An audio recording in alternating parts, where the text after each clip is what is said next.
Affordable housing advocates have filed a lawsuit against LA city officials accusing them of stalling a homeless housing project in Venice. During the pandemic, demand for out-of-hospital maternity care increased dramatically. Many of the homes have already started getting demolished. They're chanting, "When we organize, we win." Western Center is one of the most unique places to work here in California on behalf of low-income and poor Californians. We've always had this combination of doing legislative work, litigation, administrative advocacy, and where each informs the other so that depending on what the problem is, we tackle it in the most effective way. Our work fighting for racial justice and economic inequality and staying true to those values gives us the leadership in this time and in this space. I'm surrounded by colleagues who are passionate and so smart and so full of conviction, no matter what their role in the organization is. Over the years, we've become much more like part of a legal services community in which we realize that one of our key goals is to help everybody become better. Financial security is a term that can mean a lot of things at a lot of organizations. At Western Center, it's the economic opportunity and well-being of low-income and poor Californians.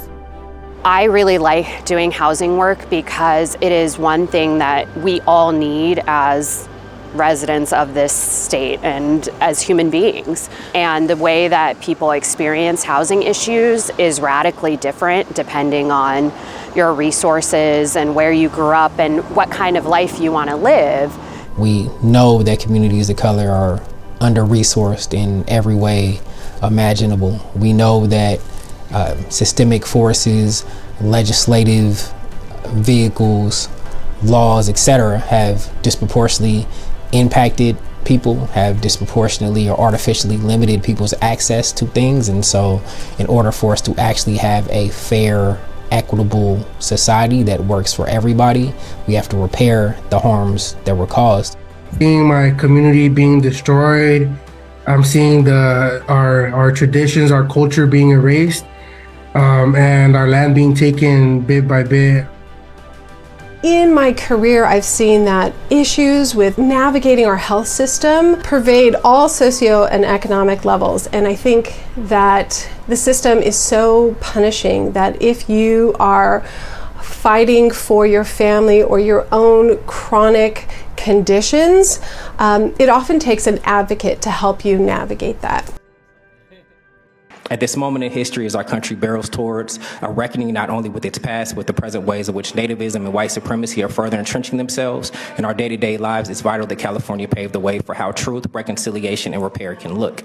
So all the people I wanted to be like when I went to law school, and all the work that they did, the work of the NAACP, the work of Thurgood Marshall, all of those people we see is under threat and attack, and it demonstrates that it can take decades to organize around issues, decades to get things passed in terms of protections, and those things can swiftly be swept away. And so I think the challenge in this particular moment is to meet the moment head on, so that we can actually ensure that these things have longevity.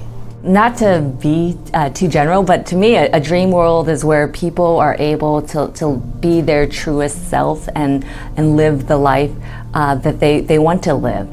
To do this work, we need champions and partners who not only want to help us build on Western Center's storied legacy, but who also want to be with us in the laboratory of ideas as we craft strategies to fight injustice. We definitely want to make changes, and if that means continuing going to legislator, we will do, because we want change, and that's what our name is, Padres Buscando el Cambio. We want change, and we want systemic change. When I talk to other organizations, people, they're surprised that our staff is as small as it is, and so in order to continue to do the good work that we do, funding is critical. Love thy neighbor as thyself. that's not just a statement. That statement is supposed to be put into action. And it's supposed to be put into action by the individuals, one to another. Without us, a lot of these issues would go unaddressed. And we are organizations that operate through the support of individuals and organizations. We couldn't do it without that support. And so I think any support that can be provided to ensure that we can continue during a time where the need is great and the issues are huge, I think would be meaningful and would go a long way to ensuring that there's a democracy left at the end of the next 4 years.